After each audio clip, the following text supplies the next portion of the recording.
వచ్చింది చదవండి. మీరు అనుకున్న గడియలో మనిషి కుమారుడు వచ్చును కనుక మీరును దానికోసం చెప్పా. ఇప్పుడు ఈ మాట ఎందుకు చెప్పానంటే సిద్ధపడాలి.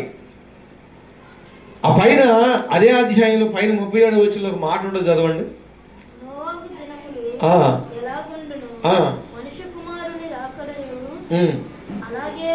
ఎలాగుంటాయి నోవాహు దినాలు?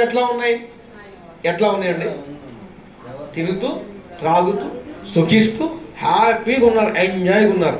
అదే మాట 1 దశలోని పత్రిక 5:3 మాట్లాడు చూడండి ఒకసారి. 1 దశలోని పత్రిక 5:3 చదవండి ఒకసారి.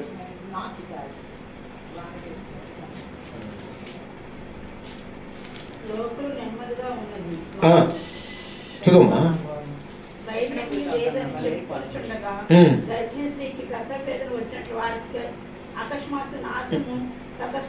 దేవుని స్తోత్రం చెప్పండి. లోకులు అనుకుంటారంట నెమ్మదిగా ఉంది, ఇప్పుడు మనకేముంది, హ్యాపీగా సంపాదిస్తున్నాం, హ్యాపీగా ఉన్నాం, ప్రశాంతంగా ఉంది. ఏమండి మంచి ప్రభుత్వం వచ్చిందనుకో, హ్యాపీగా అన్ని ఇస్తున్నారు, ఇబ్బంది ఉందని, ప్రశాంతంగా ఉందని లోకులు అనుకుంటారు. నెమ్మదిగా ఉందిగా. ఇప్పుడు నోవాహు దినాల్లో కూడా ఎట్లా ఉన్నారు తెలుసా? ప్రశాంతంగా ఉన్నారు, గమ్మగా పెళ్ళికిస్తున్నారు, పెళ్లి తీసుకుంటున్నారు, పెళ్లి చేసుకుంటున్నారు, లేదా సుఖిస్తున్నారు, హ్యాపీగా ఎంజాయ్గా ఉన్నారు. ఎట్లా ప్రశాంతంగా ఉన్నారు. ఇప్పుడు ఏంటి మనకేం బాధ? ఆనందమే పరమానందమే అని ఎంజాయ్గా పాడుకుంటున్నారు పాటలు. అందులోకి నోవాహు ఏం చేశాడంటే వాడ కట్టడం మొదలు పెట్టాడు. ఇలా అర్థం కాల, ఏంది ఎందుకు కడుతున్నాడు, మొత్తానికి చెక్కలు పోయి చేస్తున్నాడు. మొన్న ఆ పక్కన బిల్డింగ్ అమ్మాడు, ఆ పక్కన స్థలం అమ్మాడు, ఈ డబ్బులను తీసుకుపోయి ఆ చెక్కలు కొనుక్కొచ్చేందో కడుతున్నాడు మొత్తానికి అని పోయారు. నోవాహు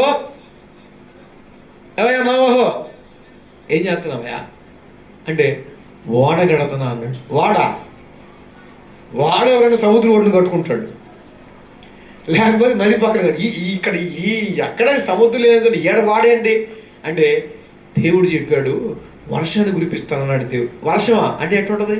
అప్పుడు దాకా భూమి మీద వర్షం పడలా. వర్షం ఎట్లుంటుంది అంటే పైనుంచి నీళ్ళు వస్తాయి, కింద నుంచి నీళ్ళు వస్తాయి. ఈ లోకం మొత్తాన్ని కూడా జల సమాధి చేసేస్తాను, నువ్వు కాపాడబడాలంటే వాడ కట్టుకోమన్నాడు. అందుకని వాడ కొద్దిగా మైండ్ ఉందా? కొంచెం అన్నా కొద్దిగా ఉందా? దేవుడు అని బైబిల్ కొట్టుకోని మన రోడ్డు మీద రాగానే ఫస్ట్ జనాలు అనే మాట ఏంది? ఈడొక పిచ్చోడు, ఈడొక ఎర్రోడు.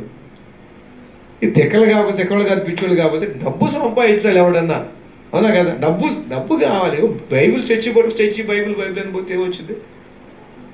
దేవుడు అంటారు, చర్చి అంటాడు, పరలోకం అంటారు, రేపు పొద్దున వేసుకునేపోతే ఆకలి జరుగుతుందంట. ఓ వీళ్ళంత తెక్కలోళ్ళు.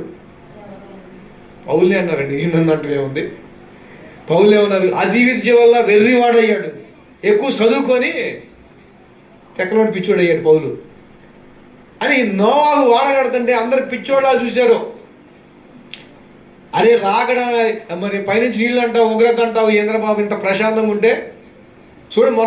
మొన్నాడు పక్కనోడే 10 ఎకరాల పొలం కొన్నాడు, ఇటు పక్కోడు మొన్న 4 బిల్డింగ్లు కొన్నాడు. అందరూ బాగున్నాడు, ప్రశాంతంగా పెళ్లి చేసి హ్యాపీగా ఉంటాడు. నువ్వేంద్రా ఉన్న ఆస్తి అమ్ముకొని వాడగడతానంటావు? ఏమన్నా బుద్ధి ఉందా? ఏమన్నా ఆలోచన ఉందా? స్తోత్రం చెప్పండి. ఈరోజు మనల్ని అంటున్నారు లేదా మాట? 4 రూపాయలు వెనక్కి వేసుకో.